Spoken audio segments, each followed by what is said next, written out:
महज 99 सीटें जीतने वाली कांग्रेस जिस तरह से खुशी और जीत का जश्न मनाने में लगी है, उसे देख लोग काफी हैरान हैं। कांग्रेस सिर्फ इस बात से काफी खुश है कि उसने अकेले बीजेपी को बहुमत से दूर रख सरकार को किसी तरह थोड़ा सा ही सही अस्थिर तो किया।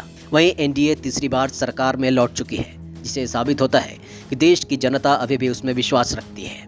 बीजेपी इससे पहले भी साल 2014 और 2019 में अकेले अपने दम पर बहुमत हासिल की, लेकिन उसने सरकार हमेशा से अपने सहयोगियों के साथ मिलकर चलाया है। देश के 2024 लोकसभा चुनावों के परिणाम में भारतीय जनता पार्टी देश की सबसे बड़ी पार्टी बनकर उभरी, जिसने 240 सीटें जीती। एनडीए गठबंधन ने स्पष्ट बहुमत हासिल किया। भाजपा समर्थक जहां स्पष्ट बहुमत ना पाने पर थोड़े दुखी हैं, तो वहीं कांग्रेस महज 99 सीट जीतकर ही जोड़ तोड़ की राजनीति में लगी हुई है। भाजपा के इस लोकसभा चुनाव में सीटें घटी और वह 303 से 240 पर लुढ़क गई। हालांकि एनडीए गठबंधन पूर्ण बहुमत से आगे निकल गया, लेकिन वही सत्ता में लगातार 10 वर्षों तक रहने के बावजूद तीसरी बार भी वापसी करना अपने आप में एक बड़ी उपलब्धि है।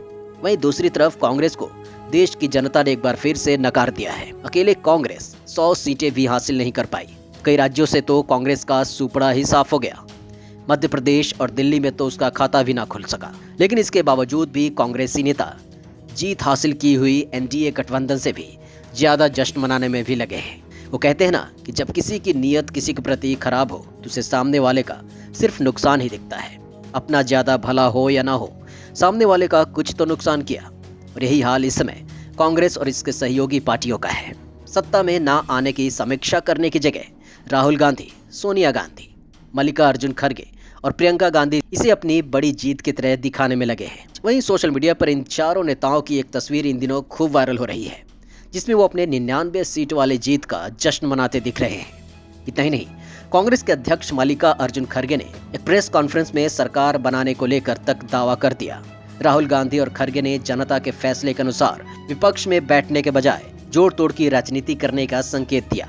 अपने 99 सीट पर कांग्रेस इस तरह से जश्न मना रही है ताकि इसे राहुल गांधी की जीत की तरह पेश किया जा सके, जिससे उनके नेतृत्व पर ज्यादा सवाल न खड़ा हो।